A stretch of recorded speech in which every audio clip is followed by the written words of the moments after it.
Dans cette vidéo, je vais vous apprendre à progresser en spin sur Winamax en 10 euros. Alors regardez bien la vidéo jusqu'à la fin parce qu'il y a des conseils tout du long. On va jouer plusieurs expressos à 10 euros et on va voir si justement on arrive à finir gagnant au bout de cette micro-session. Et donc on perd pas de temps, je vous laisse avec la vidéo. Allez, on est parti. Je vais essayer d'avoir un petit multi déjà si on peut commencer. Un petit x3, bon on prend. Je vais essayer de vous aider à progresser tout simplement en spin comme d'habitude. Vous avez l'habitude sur la chaîne, hein, je suis vraiment là pour vous aider à progresser en spin. On fait un petit peu moins de divertissement que sur beaucoup d'autres chaînes YouTube. Parce que j'essaye de vraiment vous donner des conseils, c'est vraiment ça qui me plaît. Je vous avoue que bon, j'aime bien en faire, hein, de temps en temps une petite vidéo divertissement, mais c'est pas celle qui me plaise le plus. Ici, je vais open, j'open beaucoup. Sauf si c'est un reg, on va arrêter, hein, toute cette stratégie-là d'open beaucoup. Ouais, ouais, c'est vraiment une chose que j'aime bien faire, de vous faire des vidéos où on vous apprend des choses. Euh, Parce que le divertissement, ouais, je trouve que d'autres le font mieux que moi, et puis c'est pas un truc qui me plaît trop, parce que ça serait beaucoup de surjeu, hein, si je le fais. Je l'ai fait un peu en short, et puis au final, ça vous a pas tant plu, parce que vous voyez le surjeu, et moi aussi, ça me plaisait pas forcément beaucoup plus. Donc on va rester comme ça. On va rester comme ça, puis on prend beaucoup de plaisir quand même à faire ces vidéos-là, et vous avez l'air de prendre du plaisir à les regarder, donc c'est le principal. On va défendre ici, pas de raison de 3 bêtes chauves. Ok. Oh, il bet cher, intéressant. Intéressant. En fait, si c'est un reg, c'est possible qu'il bet cher ici, mais en fait, le problème, c'est que, bon, déjà, en plus, c'est pas un board si connecté que ça, bon, il est pas obligé de faire aussi cher, c'était vraiment trop cher. Et surtout, j'ai l'impression que c'est un reg et c'est un leak du field complètement. Ils ont tendance à faire ça que en value, qu'avec des overpairs quasiment. Et là, ça sentait bien 10-10, valet-valet, des mains comme ça. Ouais, excusez-moi. Valet-valet, c'est vrai qu'on les bloquait, mais pourquoi pas 10-10? Là, c'est vraiment la main que je lui mettrais le plus sur ce spot. Je comprends pas trop le bet cher ou As-9, mais bon, en fait, déjà, le bet cher est un peu trop cher, honnêtement, parce qu'il n'y a pas assez de draws pour pouvoir faire ça. Et en plus de ça, ce qui est dommage, c'est qu'ils trouvent pas les bluffs, alors qu'il faudra en trouver, mais ça n'arrive pas assez souvent. Surtout quand il bet vite comme ça, j'ai du mal à voir comment le voir trouver vite son bluff. Déjà, trouver un bluff, c'est difficile, mais en plus, il faut comment s'il le fait direct. Après, c'est peut-être pas un reg, hein. Peut-être, comment je dis ça, j'en sais rien, j'en ai aucune idée si c'est un reg. Mais je vous dis, si c'est un reg, c'est souvent un leak. C'est vrai qu'il joue toutes les mains quand même là. Ça me surprend un peu. Ça joue vraiment vite, hein. Ça m'étonnerait que ce soit un reg quand même. Ça. Sinon, il connaît vraiment bien bien ses ranges, mais ouais, ça joue vite quand même. Lui, il a 3x, on sait pas ce qu'il fait. As-10, As-7. Ouais, ça m'étonnerait que ce soit un reg, hein. Pourquoi? Parce que le 3 bet As-7, d'accord, VS1 Open. Mais VS1 Open 3x, tu sais que tu es toujours derrière, je vois pas bien l'intérêt. Donc ça, je vais me le noter, quand même de ce côté-là. 3x, As, 10 off, super. Bouton, je peux le noter. Et lui, alors là, on n'espère pas un 3x, sinon c'est chiant, mais là, on va faire un tiers stack tranquillement. Ok, on est même pas cool. Ça coule beaucoup moins, j'ai l'impression, les tiers stack sur Wina que sur BetClick. Et lui, aggro, je vais mettre quand même. Pré-flop, post-flop, on sait pas, mais pré-flop, c'est aggro quand même. As-6, bon, on y va. Bon, là, on a que des spots faciles pour l'instant dans ce spin. Bon, contre les 9, super, pas de chance. Ah ouais, vraiment histoire de nous achever la turn, c'est pas grave. On va s'en relancer un petit. Bon, là, le spot était vraiment ultra évident. Allez, on espère un petit multi, un petit x4, un truc comme ça. Dommage. Pas de quoi vibrer, même pas de quoi un petit peu s'amuser. Du coup, on va essayer de s'amuser en jouant correctement. Ça va être déjà, ça va être déjà ça. Toujours essayer de pastiller ses adversaires, hein, vous voyez, c'est ce que j'essaye toujours de faire. Voilà, regardez, on prend déjà notre première note. On se limpe au bouton. Ça, c'est une main que je vais souvent pas trop défendre, surtout contre des sizing comme ça, parce qu'en fait, si je touche, ça n'a aucun intérêt dans le sens où je vais prendre plus rien et je vais perdre beaucoup contre les straight supérieurs. Donc là, ça n'a aucun intérêt de payer ce tirage-là, parce que même si je touche mon 5, en fait, j'ai rien de plus à gagner derrière, parce que, bah, en fait, la probabilité que j'ai une straight va vraiment complètement comment bloquer l'action, donc ça perd vraiment tout son intérêt ici. Oh, le mine 3 bet est chiant, mais je me vois pas fold ici, je me vois pas call hors de position comme ça dans un pot aussi deep, je préfère shove directement, même si on va être derrière de temps en temps, ouais. C'est le problème, mais il y a des spews aussi. Et là, pour le coup, je me voyais pas. Ouais, je vais me le doter, mais comment en plus, comment il avait tendance à faire. C'est pas vraiment un mine 3 bet, mais on est pas loin quand même, mine 3 bet. As-3 off. Ils ont tendance à faire ça assez strong, mais c'est vrai que des fois, on a des surprises quand même. Je me voyais pas faire autrement ici, honnêtement. Vraiment pas du tout. Malheureusement, hein. Ok. Petit x2, pas de chance. Et là, on est contre lui, qui était vraiment agressif. Je vais même de me le noter agressif. Je crois que c'est celle-ci. Agressif de mon côté. Bah là, s'il open, on va shove direct, hein. Ah, dommage, la seule fois où on pouvait. On peut pas prendre de spot. Mais ouais, As-10, c'était vraiment mon bottom, mais je me voyais quand même pas fold même sur sur ce 3 bet qu'il a fait. Si par exemple, il avait fait un 3 bet au lieu de 4 blindes, il m'avait fait 5,5, ça représente vraiment que nuts là, dans ces spots-là. Donc là, j'aurais pu me permettre, mais en l'occurrence, là, je pouvais pas. Allez, le C-bet qui passe. Donc là, ouais, je suis assez OK avec mon play, même si évidemment, on sait que de temps en temps, ça va pas être top, mais vraiment, sinon, on se fait vraiment trop détruire. Vous savez en plus que j'open une tonne dans ces spots-là. Donc imaginez ce que ça peut donner sinon. Ça peut être une catastrophe de mon côté, sinon. On va voir ce qu'il fait.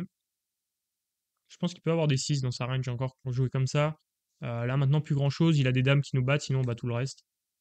Ah, dame 5, waouh, il a pas bête dame 5. Intéressant. Donc, un gros pré-flop, mais pas post-flop. Ou juste il avait des mains, mais ça m'étonnerait quand même. Tout à l'heure, il a vraiment, je vous l'avais vu, il a joué 18 mains de suite. Allez. On espère juste pas se faire 3 bêtes, ça serait déjà un beau résultat avec notre main. Ok, un petit c-bet habituel. Super, ça passe. Bon, c'est des blindes qu'on récupère hein, quand même. 9 et 6, s'il open, c'est quand même assez embêtant. Ouais, c'est la limite. Je vais call, mais vraiment, je suis vraiment bottom ici, j'ai l'impression. 9 et 5, je vais fold. 9 et 6, je suis limite, ouais. Je suis pas sûr à 100% même, pour vous dire. Je sais même pas si c'est pas déjà un fold. Bon, là, ça va être un fold par contre, mais ouais, je suis limite. Là, franchement, je suis limite. Ça serait intéressant de voir, mais surtout qu'il a pas l'air super aggro, lui. Moi, ça m'aurait pas dérangé de fold. Après, j'aime bien jouer des coups post-flop aussi, contre des récréas, mais hors de position, c'est pas non plus spot de rêve. Je sais pas, c'était vraiment close ici, pour être honnête. Vraiment très close. J'en profite, hein. Pour ceux qui veulent progresser au poker, vous savez qu'il y a un lien en dessous. Vous le voyez. N'hésitez pas à mettre les www.spinpro.fr/formation. Sinon, ça va pas marcher. Normalement, je crois que si vous mettez juste spinpro.fr. Mais, ou sinon, le lien est dans la description, c'est le plus simple. N'hésitez pas à aller voir. Ici, je vais jam parce que si à la turn il me jam et que j'ai pas touché, j'aurais perdu toute mon équité. Que là, bon, bah, certainement, j'ai quand même pas mal d'équité contre lui. Moi, je me doutais que c'était assez strong, hein, évidemment, mais ça n'empêche que, comment? Le pire scénario, c'est quand il a les as, les rois ou les dames, mais ce qui va pas arriver 100% du temps au vu, en plus, de sa quantité d'open. Malheureusement, bah, c'est un setup, hein, et on peut rien y faire ici.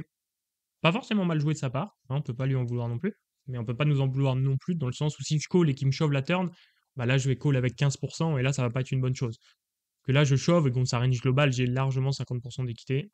Bah, en fait, j'ai pas forcément, contre sa range qui va call, j'ai pas 50% d'équité. J'ai un peu moins. Mais par contre, vu que je récupère des blindes quand il fold, parce qu'il va quand même fold de temps en temps, même 20% du temps ou 25% du temps, bah, ça fait que le play devient déjà ultra gagnant, sans aucun doute.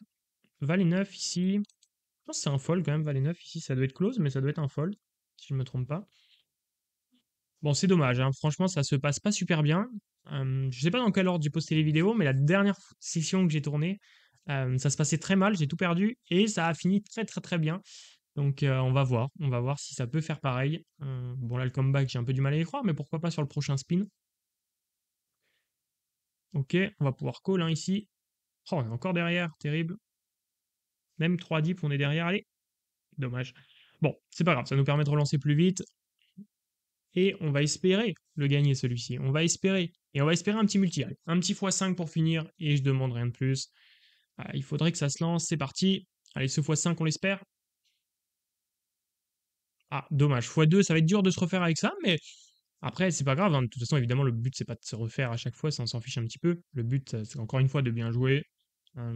Et de rien se reprocher, pardon. Ici, je vais shove. 7-7, c'est quand même ultra strong. Pas shove. On aurait shove toutes nos pockets ici. On aurait peut-être fait autre chose avec. Oh, c'est terrible. On aurait fait peut-être autre chose avec des mains genre 10-10, etc. Mais là, on est obligé de shove. Bon, bah, on va relancer, hein, parce que sinon, l'intérêt est vraiment minime. On prend setup sur setup, hein, pour être franc. Mais bon, voilà, encore moins de regrets avec le As-10. Parce que l'As-10 était close tout à l'heure. Là, le 7-7 est même pas close, hein. C'est vraiment, on est super content de prendre ce spot. Mais bon, pas de chance. Pas de chance, pas de chance. Bon, ici, on va fold. 3,5, hein, déjà, on va pastiller aussi. Roi de suité, c'est un open ici. C'est comment? J'allais dire c'est le bottom, mais évidemment, parce qu'il n'y a pas de roi 1 suité. C'est logique. Mais comment? Mais là, il faut vraiment le prendre, celui-ci, quand même, c'est important. Ici, on va c-bet petit, on va c-bet quasiment tout le temps. Vu que c'est connecté, on pourrait c-bet un tout petit peu plus cher, mais pas beaucoup, hein. Pas faire trop cher non plus.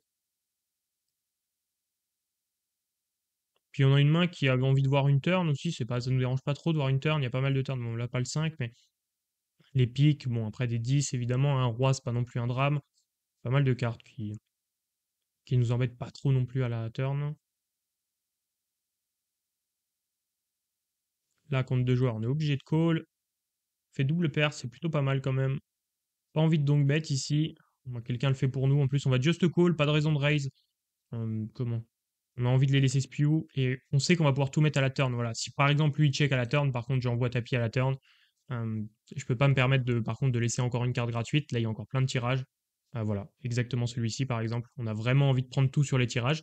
Mais il n'y avait aucune raison de raise au flop parce que bah, vous voyez contre ce genre de main, ça n'a aucun intérêt de le faire directement dès le flop. Et pourtant c'était presque une des meilleures mains. On était presque content de partir à tapis contre cette main, mais contre toutes les autres, ça n'a aucun intérêt en fait. Mais on prend le risque de le faire fold. Euh, Bah, on prend pas le risque de le faire fold. Ce que je veux dire, c'est que comment? Parce que c'est pas si grave s'il fold en vrai, mais comment? On n'accomplit pas grand-chose de plus, c'est ce que je veux dire, que de lui faire faire vraiment une erreur à la turn ici. Et on sait que nous, on va pas faire plus d'erreurs si on call. On va pouvoir justement mieux manœuvrer en lui laissant ses bluffs s'il veut vraiment spew. Bah ici, je pense que je vais fold directement, hein, même sur un petit sizing. Trop envie de défendre ici. Allez, ce dame 7. Pas mal, là, on est vraiment pas mal.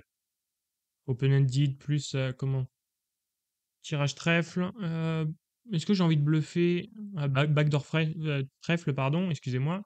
C'est le début de journée pour moi là. Est-ce que j'ai envie de bet là? Je pense pas. On a une main en fait qui va bien au showdown et qui est à l'aise pour call s'il bet à la turn. Donc j'avais pas de raison. Et river, là je pense que j'ai une raison des call, hein. Même si c'est bluff, voilà, c'est des dames, mais je pense que je suis obligé des call parce que bah il y a pas de grande, il y a pas beaucoup de mains qui sont en value ici quand ils joueraient comme ça.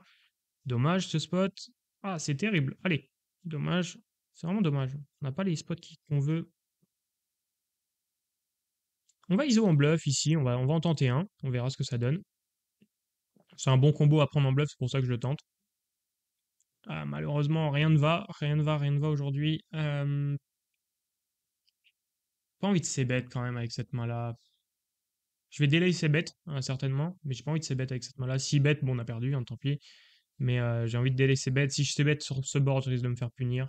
Et là, je pense que je peux même pas call. Malheureusement, on peut même pas call. Et on n'aurait pas touché. 10 et 5, on va limper.